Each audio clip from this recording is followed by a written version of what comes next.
Panem, a nation born from the ashes of what was once North America. In the aftermath of devastating wars, natural disasters, and societal collapse, Panem emerged as a new order, a beacon of hope for some, but a symbol of oppression for many. At its heart lies the capital, a gleaming metropolis of technological marvels and architectural wonders. This shining capital is surrounded by 12 districts, each one unique in its geography and industry, yet all bound by the same chains of servitude to the capital's whims. The capital, a beacon of extravagant wealth and unrestrained luxury, thrives on the labor and resources extracted from the districts. Its citizens live lives of excess, indulging in the finest foods, the most advanced technologies, and the most opulent fashions. In stark contrast, the districts are scarred by poverty and oppression. Their inhabitants toil endlessly, their lives marked by hardship and deprivation. The wealth of the capital is built on their backs, yet they see none of its benefits. This stark contrast between the opulence of the capital and the destitution of the districts is a testament to the capital's cruelty and the systemic inequality that defines Panem. It is within this setting of extreme disparity that the Hunger Games take place.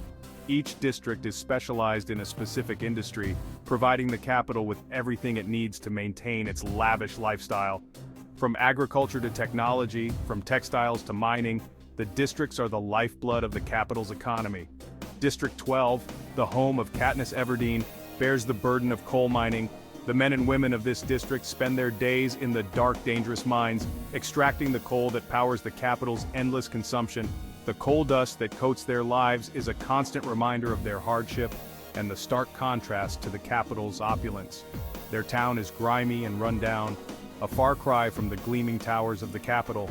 This disparity fuels a simmering resentment in the districts. The people are discontent, their anger and frustration growing with each passing day. The capital is acutely aware of this simmering unrest and employs various methods to keep it in check. The Hunger Games are not just a form of entertainment for the capital's citizens, they are a brutal reminder of the capital's absolute power over the districts. Each year, children are selected to fight to the death in a televised spectacle, a grim reminder of the consequences of rebellion. The games serve as a tool to quell rebellion, to instill fear, and to ensure that the districts never forget their place. The capital's oppressive regime uses surveillance, propaganda, and the ever-present threat of violence to maintain its iron grip on Panem. Despite the oppression, life goes on in the districts. People work, children play, and families struggle to make ends meet. There is a resilience in the people of Panem, a quiet strength that endures even in the face of such overwhelming adversity. Small acts of rebellion and resistance are scattered throughout the districts. People help each other in whatever ways they can, sharing what little they have and standing together against the capital's tyranny. These acts, though small, are a testament to the indomitable spirit of the people of Panem. In the end, the story of Panem is one of hope and resilience. Despite the capital's efforts to crush their spirits, the people of the districts continue to fight for a better future. The dawn of a new day brings with it the promise of change, and the hope that one day, the districts will rise from the ashes of their oppression and reclaim their freedom. 75 years ago, the districts rebelled against the capital. It was a time of great upheaval, a desperate struggle for freedom and justice. The people, tired of the capital's oppressive rule, rose up in defiance, hoping to overthrow their tyrannical rulers and reclaim their autonomy. They paid dearly for their defiance. The rebellion was crushed with brutal efficiency, leaving the districts in ruins and their people in despair. The capital, in its ruthless quest to maintain control, showed no mercy, and the consequences were devastating. The Hunger Games were born from the ashes of this rebellion, a gruesome reminder of the consequences of disobedience. The capital devised this cruel spectacle as a means to instill fear and ensure that such an uprising would never happen again. It was a twisted form of entertainment, designed to keep the districts in line through a constant reminder of their subjugation. Each year, the 12 districts offer a tribute, a boy and a girl, aged 12 to 18, chosen by lottery. This lottery, known as the Reaping, is a day of dread and sorrow for the districts. Families gather, hearts heavy with fear, as they await the names of the chosen ones. The selected tributes are torn from their homes, their lives forever changed by the cruel hand of fate. These 24 tributes are then thrust into an elaborate arena, a meticulously designed battleground where they must fight to the death. The arena is a marvel of engineering, filled with hidden dangers and deadly traps, all crafted to test the tribute's strength, cunning, and will to survive. It is a place where every step could be their last, and every decision could mean the difference between life and death. The games, televised throughout Panem, are a spectacle of violence and despair. The entire nation is forced to watch as the tributes battle for their lives, their struggles broadcast for all to see.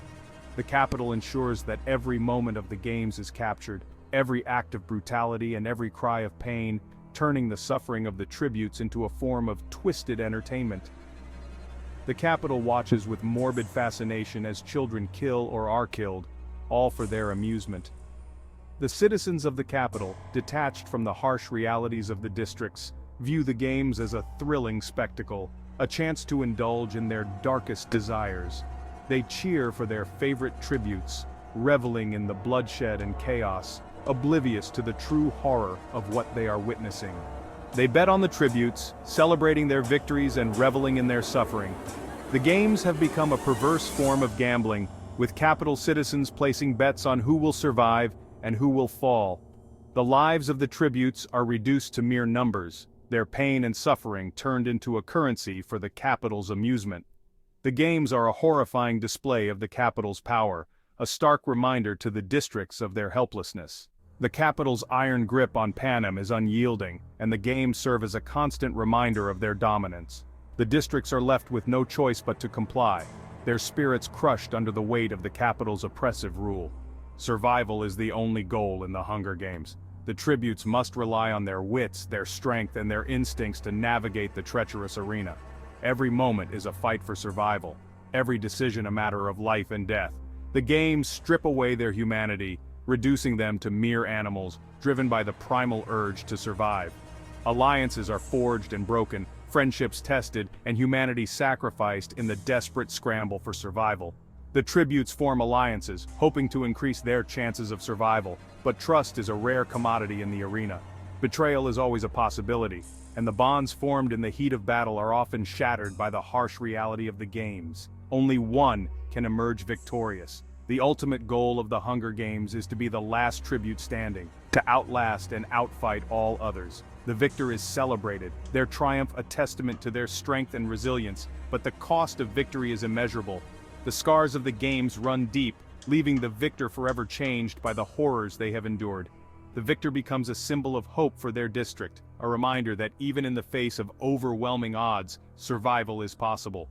The districts cling to this hope, finding solace in the knowledge that one of their own has triumphed over the capital's cruelty. The victor's story becomes a beacon of light in the darkness, a testament to the resilience of the human spirit. But the games leave an indelible mark, a constant reminder of the price of defiance. The victors carry the weight of their experiences, haunted by the memories of the arena. The games may end, but the trauma lingers, a permanent scar on their souls. The capital's message is clear: defiance comes at a cost, and the price is paid in blood and suffering. District 12, a place of hardship and despair, where the air is thick with coal dust and the streets are lined with the weary faces of those who toil endlessly in the mines. It is here, amidst the bleakness and struggle, that we find Katniss Everdeen, a beacon of resilience and strength. Life in the seam, the poorest section of District 12, has hardened her, shaping her into a survivor who knows the true meaning of sacrifice and endurance. The death of her father in a mining accident was a turning point, a tragedy that forced her to step into the role of provider for her family. Her mother, crippled by grief, became a shadow of her former self, leaving Katniss to care for her younger sister, Primrose, who remains the light of her life and the reason she fights so fiercely. Katniss finds solace in the woods surrounding District 12, a place where the oppressive weight of her daily struggles seems to lift, if only for a moment. It is here, with her bow and arrow, that she feels most alive. The act of hunting, of providing for her family, gives her a sense of purpose and control in a world that offers so little of either. The woods are her sanctuary, a place of peace and freedom in a world defined by oppression. Among the trees, she can breathe freely, unburdened by the constant fear and hunger that plague her daily life. They are also where she meets Gale, her hunting partner and confidant. Their bond is forged in mutual need and shared hardship, a friendship that provides both with a rare sense of camaraderie and trust. Katniss is fiercely independent, resourceful, and deeply protective of her loved ones. Her determination and strength are born from necessity, traits honed by years of struggle and survival. She is haunted by the memory of her father's death, a loss that has left a permanent scar on her heart. The weight of her family's survival rests heavily on her shoulders, a burden she carries with quiet resolve. She is not driven by ambition or a thirst for glory, but by a primal need to protect those she loves. Her actions are fueled by a fierce love and loyalty, a determination to shield her family from the harsh realities of their world. This love will be put to the ultimate test in the Hunger Games, a brutal competition that forces her to confront her deepest fears and push her limits in ways she never imagined. The arena is a place of peril and uncertainty, where every decision could mean the difference between life and death. As she prepares for the games, Katniss must rely on her instincts and skills, honed through years of hunting and survival. She must navigate alliances and rivalries, all while staying true to herself and her values. Despite the brutality of the games, moments of vulnerability and human connection emerge, reminding Katniss of what she is fighting for. Her love for her family and her desire to protect them remain her guiding light, even in the darkest of times. Through it all, Katniss's spirit remains unbroken. She faces each challenge with unwavering determination, proving that even in the face of overwhelming odds, the human spirit can endure and triumph. Katniss Everdeen, the girl on fire, becomes a symbol of hope and defiance, inspiring others to rise against the tyranny that oppresses them. Her journey is one of courage, resilience, and the unbreakable bond of love. As the dawn breaks over District 12, a new chapter begins. Katniss's story is far from over, and her legacy will continue to burn brightly, a testament to the power of the human spirit.